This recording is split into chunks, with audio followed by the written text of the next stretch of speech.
it's very different sort of assaulting Crimea militarily and effectively a sort of boiler frog strategy where you just make the position untenable to hold. And that's actually what happened in Kherson last year, that it was the Ukrainians just basically made the Russian position impossible to sustain, and the Russians decided to withdraw. That's sort of a microcosm of the macrocosm of what they're going to have to do against Crimea now. Like I said, the strategy appears to be working, but it is dependent on the supply of weapon systems that can do that, and really sort of that coordinated strategy that Ukraine is showing that they do have. Hello and welcome to Frontline for Times Radio. I'm James Hansen, and today we're talking to Ed Arnold, a Research Fellow for European Security at the defence think tank, the Royal United Services Institute, or RUSI. Ed was also an infantry officer in the British Army and was deployed to Afghanistan and East Africa, as well as being posted at the Supreme Headquarters Allied Powers Europe during the 2014 Ukraine crisis. Ed, thank you for joining us today on Frontline. Thanks for having me. I want to start with the situation in Bakhmut, because so much of the discussion in recent weeks in Ukraine has been about what's happening in Avdiivka, and we'll come on to that. We've heard recently from the Ukrainian General Alexander Syrsky of Russian units around Bakhmut bulking up and possibly preparing for a new offensive. How concerned should Ukraine be about that? Well, concerned in the sense that, so what Syrsky said was the transitioning from defensive to offensive operations, which is in general quite difficult anyway, but also particularly difficult for the Russian armed forces at the moment because of their offensive capability. I mean, Bakhmut, they finally took control of in May this year. I mean, 9 months of very heavy fighting. And actually the odd issue around Bakhmut is it's not very strategically significant. It's become strategically significant because of how the Russians have approached it. And kind of they've put so much sort of blood and treasure into trying to capture this relatively small city. And of course now, because the way the war's fought, I mean, there's nothing there, there's nothing to fight over, there's no infrastructure, there's actually nothing of military use there, but they can't sort of let it go. And from the Ukrainian side, while they'll have to prepare for a fresh sort of Russian onslaught there, actually it supports a Ukrainian strategy, because if forces are being pressed into Bakhmut, they're not being pressed to the south, which is actually where the Ukrainian main effort is. Which does beg the question why the Russians see it as so significant. Is it really of symbolic importance more than strategic? I think it's symbolic importance and slightly sort of the history around it. I mean, it was really a sort of a Wagner objective, and they became so obsessed with capturing it because at the time Yevgeny Prigozhin wanted to show and demonstrate that Wagner was not just sort of bodyguards, sort of route clearance, private military company. It could also do the full spectrum of military tasks, take and hold ground. And that is why they really pushed a lot in to try and secure Bakhmut. Of course, the issue on the Ukrainian side is that, strategically it's not significant. It's become strategically significant because it means it can fix Russian troops. And that's critical for Ukraine because they want to try and spread the Russians out across the wide frontage so they can start to press in areas and where they see an advantage, sort of exploit that and move forward. And so even though obviously Prigozhin is now out of the picture, the Russians still think it's worth fighting for Bakhmut, even if it is pinning them down when they could be focusing resources elsewhere. Exactly. It's in the Russian mindset now. They can't give up Bakhmut. For its on Ukraine position now to sort of almost control the battle around that and sort of hold the initiative there. The issue for Ukraine is they put a lot of their best troops earlier on in the year in the defence of Bakhmut, so they were not used in offensive operations elsewhere. So Ukraine really wants to get to the position in Bakhmut where they can defend with their less elite troops so they can be redeployed to other areas and really sort of just manage the conflict and sort of keep it live in and around Bakhmut to make sure that that's where the Russian offensive operations are focused. So they're not focused on the south. They're also focused a bit in the northeast in Kharkiv at the moment, which Syrsky has said is a little bit of a worry as well for Ukrainian forces, because again, they might need to then reinforce. And again, on the same sides, if you're then redeploying assets that you'd want to use elsewhere. So if Bakhmut, in the grand scheme of things, really isn't that strategically significant, somewhere that clearly is Avdiivka because of its proximity to Donetsk. What do you make of what's happening there at the moment? Well, again, so from a Russian offensive potential, I mean, they've pressed in, in the last 3 weeks or so, sort of 8 brigades. I mean, we don't know the exact extent of the casualties. UK Defence Intelligence suggests that they've taken probably the heaviest casualties that they have of 2023, and considering Bakhmut and other areas in Volodar at the start of the year, that is pretty significant, and they haven't really got really very far. And the issue on the Russian side is it's personnel issues, not necessarily in the quantity, but it's in real quality. And actually what you've seen is the Russian regular armed forces, again, using Wagner tactics in terms of recruiting effectively prisoners, not much training, and forming them around these Storm Z units. And it's really pretty brutal tactic in the sense that you're sending sort of waves of people armed, sometimes not armed, forward. It means that the Ukrainians open up on them and sort of expose their machine gun positions that can then be struck. And then as they start to progress and move up very slowly and very high casualties, sort of more experienced personnel come forward, move their machine guns up and sort of assault that way. It's very brutal, it's very costly, and it's not very effective, but it can they can feed that way of operations. What the Russians actually need to do is operate at a much higher level, but because of quality control, they can't. And the same real issue on the Ukrainian side, again, at the level that they're able to fight on the offensive, because it's very heavily mined, that they haven't been able to create that gap to actually push in larger formations. And a problem of staff training means that the synchronicity of sort of military effects starts to break down at those higher levels. So they're really fighting at sort of couple of companies at a time, slightly independently. A company's about 150 strong. So that's why you're not seeing these sort of large elements of ground maneuver that was potentially expected. It appears, Ed, until now, that Russia's strategy for Avdiivka has been to try and encircle it and attack it that way. What chance of success do you see the Russians having at capturing Avdiivka? Very difficult. And I mean, again, look at what has happened in Bakhmut, and even if they capture Avdiivka, there's no guarantee that they'll be able to hold it. And if they are able to capture it and hold it for a while, Ukraine will almost certainly push back. Again, it keeps Russian forces localized and really focused in on the east, because Ukrainian military strategy is quite explicit. They want to take back Crimea. Part of that is isolating it and cutting that land bridge. And that's where that real focus is. So Ukraine will still fight on the east, obviously. But really, I think this sort of, they've got a real good understanding of how Russians fight at the moment. And they kind of know how to manage that. And I really see sort of both in Bakhmut and Avdiivka, it's about managing Russian offensive operations. Because if you can blunt them, then Russia has to go through a period of regeneration, and then Ukraine can go through a period of regeneration as well. You mentioned a moment ago, Ed, about the operational difficulties the Russians are having, and to an extent the Ukrainians, but certainly the Russians with personnel.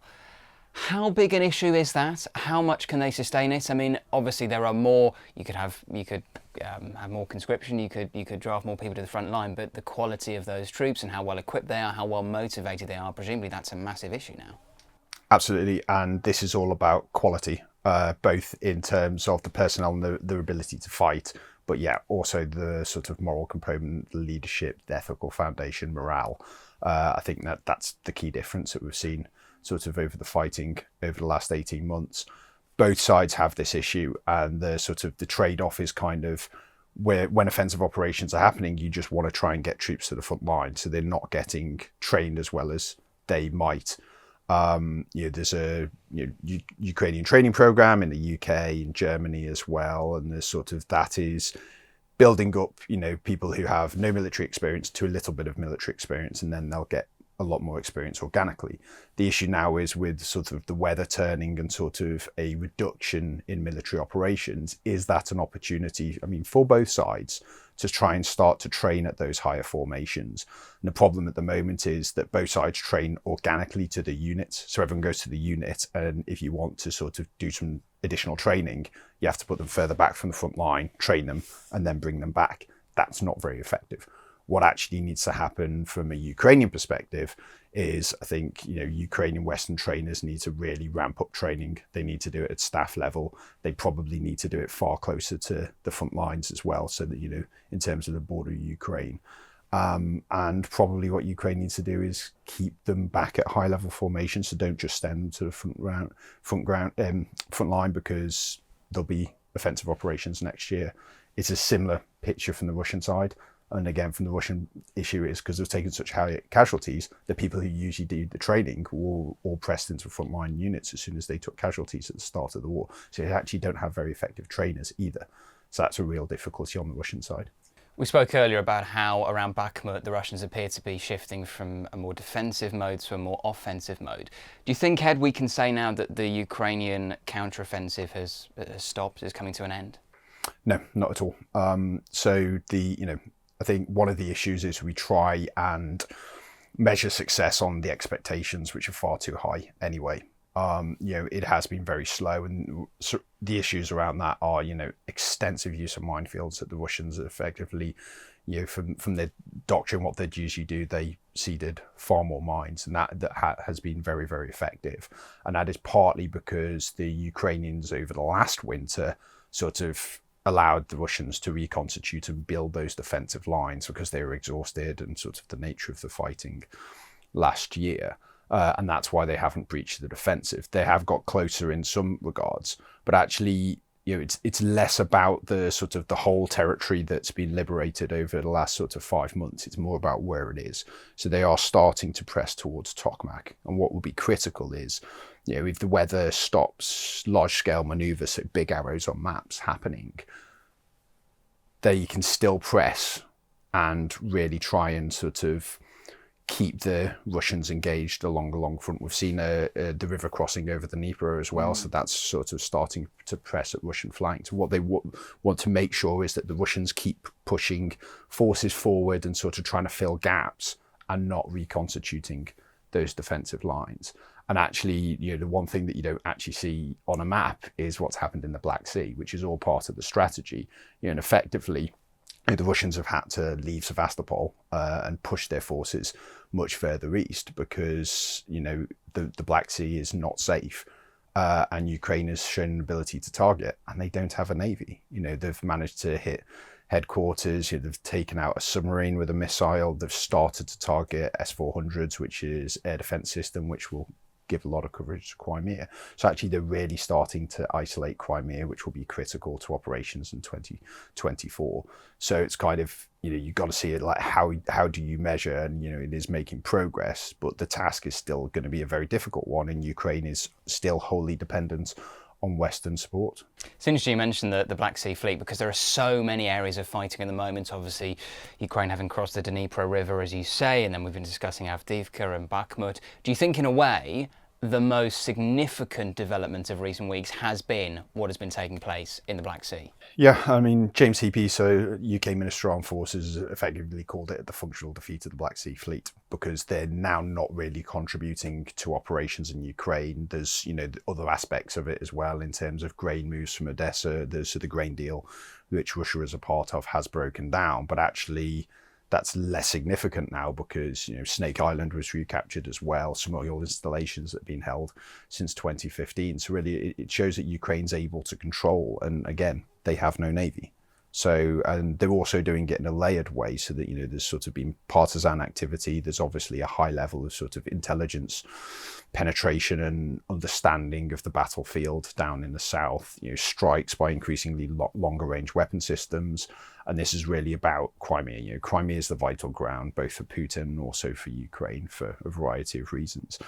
And they need to isolate it. An escalation point will come at where, Crimea is threatened, but it's very different sort of assaulting Crimea militarily and effectively a sort of boiler frog strategy where you just make the position untenable to hold. And that's actually what happened in Kherson last year, that it was, the Ukrainians just basically made the Russian position, impossible to sustain, and the Russians decided to withdraw. That's sort of a microcosm of the macrocosm of what they're going to have to do against Crimea now. Like I said, the strategy appears to be working, but it is dependent on the supply of weapon systems that can do that, and really sort of that coordinated strategy that Ukraine is showing that they do have.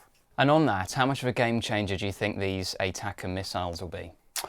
I mean, they've already shown their effect, and I mean, the critical part of it is the extended range that they're able to provide. So when you have ranged weapon systems, I mean, the Russians have shown that when HIMARS was sort of introduced to the battlefield last summer, they had no real answer. They effectively just had to push all of their high-value targets further back from the front line. they're now going to have to sort of start to extend that. The issue from the Ukrainians is, yes, it's about range, but all of the variety, Storm Shadow, Scalp, that they've been provided, they all have slightly different qualities. So, some can go against hardened structures, some in terms of range, others in terms of how they can sort of evade air defences. From a Ukrainian perspective, it's all about prioritisation now. So it's sort of matching up what they have in their arsenal to the targets that present themselves, and sort of, again, make sure that those attacks, to degrade Russia are constant throughout the winter. So logistics hubs, ammunition dumps, defensive equipment, so even, trench digging equipment will probably start to be struck by some of these longer range systems. And actually, from a diplomatic point of view, what the Ukrainians really need to do now, and the US and UK and France, put a lot of pressure on the Germans as well to unlock their version of the missile Taurus. Because apart from the fact that they do have a longer range, they don't have the capacity, and Taurus would provide a bit of extra range, but mainly the capacity. Ukraine just needs numbers of missiles to use. They've got a huge prioritized target list. They just need the missiles to be able to execute those targets. I want to ask you, Ed, about Russia's FSB claiming it's captured a Ukrainian agent involved in the attempted assassination of the Moscow-backed separatist Oleg Tsaryov. Is there any way to know if this was partisan warfare? Is it Russian infighting? What do you make of this? I mean, we don't know at the moment, but most likely sort of what we've classed as sort of partisan warfare. But this really shows what the Ukrainian intelligence, it's a very effective network, and it can strike. It can strike in Russian occupied territories in Ukraine. It can strike in Russia itself. And actually, there has been reports of Ukrainian special forces units actually taking on Wagner affiliated mercenaries in Africa. So this is kind of the Ukrainians saying, doesn't matter where you are, we can get to you. And like I said, it's this layered approach. It's part of sort of, it's the missiles, it's the denying the Black Sea, it's partisan warfare within Crimea itself. This is all part of a strategy just to make Crimea untenable to hold, and forcing the Russians to sort of either withdraw, which they're unlikely to do, but also potentially reinforce. Because the issue is now, with the S-400 systems, 2 struck in Crimea, 1 in Luhansk recently with the long weapon systems. It's not easy to get them into these places without being noticed. So if Ukraine has sort of fire control dominance, i.e. they have the range even on the Kerch Bridge, as soon as an S-400 system is, comes into that range, it can be struck. So it's this gradual degradation of Russian capability, which would severely weaken Russian forces, and then the Russians would have to make a call. Do you try and reinforce Crimea, and then you're pulling troops from other areas? And this is why Tokmak was sort of the main effort, where the press was, because it's a main sort of hub. So there's a railroad, and main roads all go towards Tokmak. So if you can control Tokmak, you can actually basically control movements in and out of Crimea. And the Ukrainians don't need to get to the Sea of Azov to cut off that land bridge. They just need to have systems within range and things that can sort of look over that area. And then as soon as opportune targets come into that area, strike. What do you think the mood music will be in the Kremlin at the moment, Ed? It's difficult, isn't it, if you engage in Kremlinology? Who really knows what they're discussing? But, on the one hand, some people say Putin's strategy is to play the long game, to try and hope for a change in the US administration, potentially after the next presidential election, see if that changes things. And yet, we've had this week President Lukashenko of Belarus appearing to suggest he wants a ceasefire, even Defence Minister Shoigu suggesting something similar. So what do you think their strategy, their thought process would be at the moment? You're absolutely right in terms of, it's very difficult to understand the thought process because it's really a thought process of one. And the issue is actually, what information is Putin himself getting? Is he getting an accurate picture of what's happening on the ground? Is it changed as it sort of goes up the level of command, which is a weakness of sort of autocratic systems? But at the moment, and yes, we're seeing Lukashenko, he's, although he's president of Belarus, he's quite low down the pecking order in terms of decision makers surrounding what happens in Ukraine. And I think the issue at the moment is, from the Russian perspective, is they just want to hold the territory that they've got. So they've got more territory than they did in 2014, but they're really weakened now. And in terms of offensive operations, they've shown that they're actually taking large areas of ground again, it's not going to happen for the next couple of years, and they're going to be sort of pressed back and back and back. So what they want to do is try and make that front line as static as possible, because as soon as that front line goes static, in people's mindsets, especially in the West, they start to think, okay, well, that's where we want to sort of push to negotiations. I mean, on the Ukrainian side, I don't really think, peace talks are really that legitimate at the moment. I mean, we've had sort of third round of talks in Malta, and actually what you see between the first and to the third round is that far more countries are coming to these discussions at the moment to sort of discuss Zelensky's 10-point plan. So it is real sort of diplomatic effort now from sort of Zelensky to sort of dominate that narrative in terms of what the Ukrainian war aims are. And they haven't really changed. They want all Russians out of all Ukrainian territory. And it's very hard to see them sort of coming to a compromise. And I think ultimately you're right. From the Putin perspective, he's now looking at their sort of center of gravity, which is Western support, and see what he can do with that. And yes, what's happening in the US is obviously on everyone's mind, not just in terms of what's happened with changeover of speaker now, but the presidential election at the end of next year, which is going to be very significant to Ukraine's future. So you would have thought that probably Putin's best strategy is to sit and wait? Yeah, and in sitting and waiting, sort of just trying to sort of hold on to the territory that he has, and again try and stop the Ukrainians sort of pushing in those areas, which will really sort of enable Ukrainian strategy. But again, it's not very clear if that's sort of Putin or whether it's his senior military commanders, which this far have proved pretty ineffective. Clearly there is a massive gap between what Russia might consider in any peace talks and what Ukraine and what Zelensky's outlined in his 10-point plan. But I was speaking the other day to Mark Galeotti, historian, expert on Russia, and he was saying that realistically, Crimea is going to be the big bargaining chip that Ukraine has. Do you agree with that, Ed? Yeah, I mean, Crimea is the vital ground, like, Donetsk and Luhansk, and the land bridge itself. I mean, they sort of useful military objectives from a Russian perspective, but this is all about Crimea. I mean, when you look at Putin's language on Crimea, it's very, very different. That we've seen multiple red lines, both in Ukraine and also wider in terms of European security, for example, Finland joining NATO and hopefully soon Sweden, where actually each time Putin has sort of put a red line in, we've sort of started to edge past it, and we haven't seen this sort of escalation point. I think there will be a significant escalation point around Crimea. That is pretty vital. And again, that's where Ukraine, do they actually need to focus on the areas that they are? I mean, it's not about taking lots of territory back in the east. It's keeping the Russians sort of occupied there where they can start to press south. And the issue with Crimea as well, just geographically, is very hard to assault from a military perspective. Very marshy land to the top, and actually a very narrow land frontage. You need an amphibious assault, and Ukraine are developing that amphibious capability, but not to the level that they are at the moment. So actually the strategy that they're going for is about right.